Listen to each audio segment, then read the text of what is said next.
I didn't have an idea for a video because I have been mostly focused on animation projects that I want to do for Jace, partly because of money and partly because of me being passionate with FNaF and its story.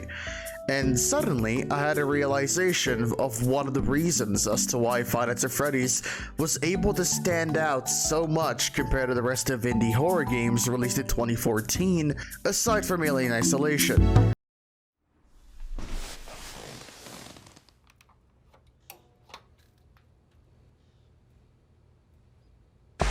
Five Nights at Freddy's 1 is basically a perfect concept of the 80s and 90s game, modernized to a younger audience, and I will tell you why I think that.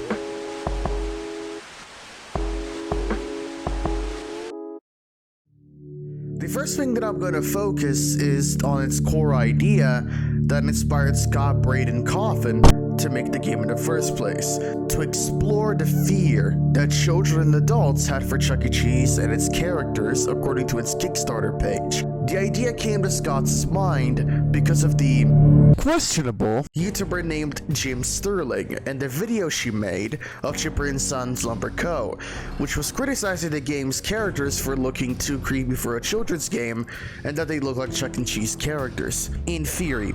In practice, she was just making fun of the game. Also, I said questionable, not just because of the nature of her videos usually, but also for its prophetic quotes, such as this one. You're taking me to your house. I'm going to fuck your dog! This, together with Scott going through a tough stage of his life, literally questioning his own faith, which was talked about in an interview made by the Psygeeks Undergrace. You can pause if you want to read this. Caused him to have a last attempt at video game development. The one that would change his life forever and the one that would make the most cultural impact. The idea of you being a security guard, looking at paranormal occurrences in a Chuck E. Cheese-like establishment, was considered a breath of fresh air in an era where most games were copying Slenderman and Outlast, being games where its concepts being to explore an environment with creatures or entities chasing you while you hide from them and get items to progress with no chance to fight back against them. And it was not just unique for the time, but also exploring something that was a common fear of children and adults alike in these establishments during the 80s and 90s due to them being so prominent. Even having a knockoff version of my country, how nice. Being the animatronics and their appearance fitting right in the Uncanny Valley territory. Scott wanted to, in his own words, evoke the fear that he had during his childhood. On quotes, I grew up in the golden age of animatronic pizza places, and while I loved those places, they still scared the hell out of me. I always knew that there were creepy robots underneath those giant costumes. Five Nights at Freddy's embodies that fear. The second point as to why FNaF 1 feels like a game straight out of the 80s and 90s was how it was in a point-and-click genre, fitting right into games that were popular at the time, such as 7 Max Hit the Road, Fallout 2, Grim Fandango, Loom, Enchanted Scepters, Indiana Jones and the Fate of Atlantis, and the list goes on. I'm not trying to say that the genre of point-and-click games were only of that time and that they're old-fashioned. There's recent point-and-click games that are really awesome, like Papers, Please and Poly Bridge, but it's nice that a game which is similar to an 80s and 90s game is also in a genre which was at its peak in the 80s and 90s, which is also a coincidence considering Scott was learning how to make games since he was a teenager, with its first game being Doofus and getting his bachelor's degree in the Art Institute of Houston in animation, video graphics, and special effects. And speaking about graphics, that's my segment for my third and main point, the SGI graphics aesthetic. SGI is an abbreviation for Silicon Graphics International, which was a company specialized in making workstations and supercomputers that were used in movies such as Jurassic Park, Toy Story, Shrek, Star Wars, The Matrix, and the list goes on.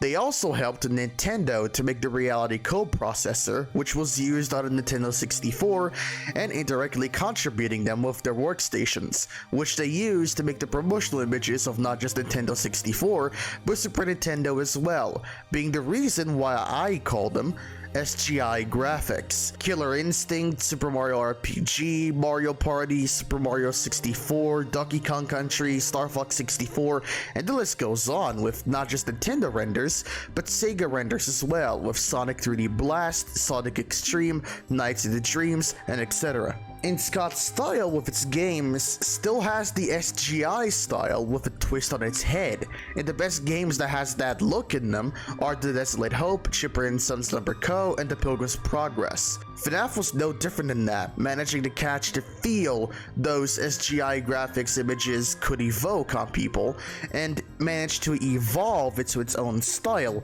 which is catchy to the eye and creates interesting visuals for a horror game with a completely different genre than the games made at the time. You can even catch the same things used in FNaF, which were used in the promotional images that I referenced, those being fresh nail and the materials, generated textures, some lights not having shadows, using separate images to simulate reflections, the glow in objects sometimes looking like a fog with high contrast, you being able to see the end of environments, and etc. FNaF 1 is a perfect embodiment of an SGI graphic look, with Scott's look, and that's what makes it unique.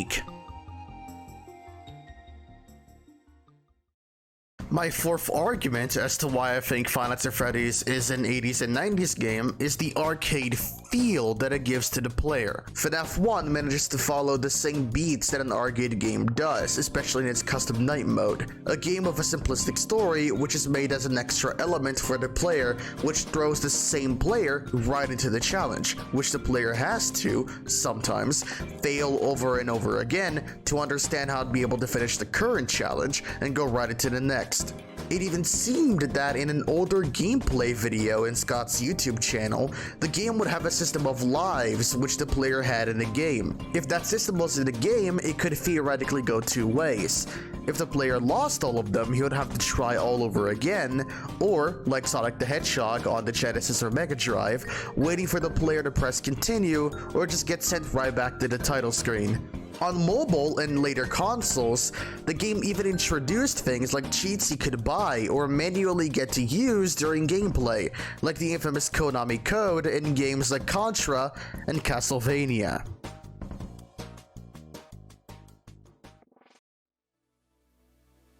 And the last thing that shows it's an 80s and 90s game for me is that the game is a 2D game with pre-rendered images to give the feel that it's a 3D game, or at least a 2.5D game. Pre-rendered 3D graphics were something that, as I said before, with promotional images and in the games themselves, very prominent. Titles like in the Donkey Kong Country series, in the SNES, Super Mario RPG, Mario Kart 64, and even with Super Mario World in the stage that were developed in '89, was supposed to be pre-rendered, as evidenced by a sprite sheet of Mario that was shown in a Nintendo Giga Leak. There was even point-and-click games that had pre-rendered 3D graphics, like I Have No Mouth and I Must Scream, which was released in '95. Even games that were not point-and-click, like System Shock, which was released in '94. So, there you have it. Five Nights at Freddy's is a game that is a refined version of a point-and-click game with a clean and more stylistic UI, visuals that has the SGI graphics feel to it, and it was utilized in a game set in the horror genre, which is different than the games made at the time, which were more cartoony and kid-friendly, and with pre-rendered graphics that have more colors and in a higher fidelity. I hope you can understand my points that were mentioned in this video. I'll see you all next time, and when I mean next time, I mean in the next 7 months, because I'm an incompetent and lazy individual. Bye!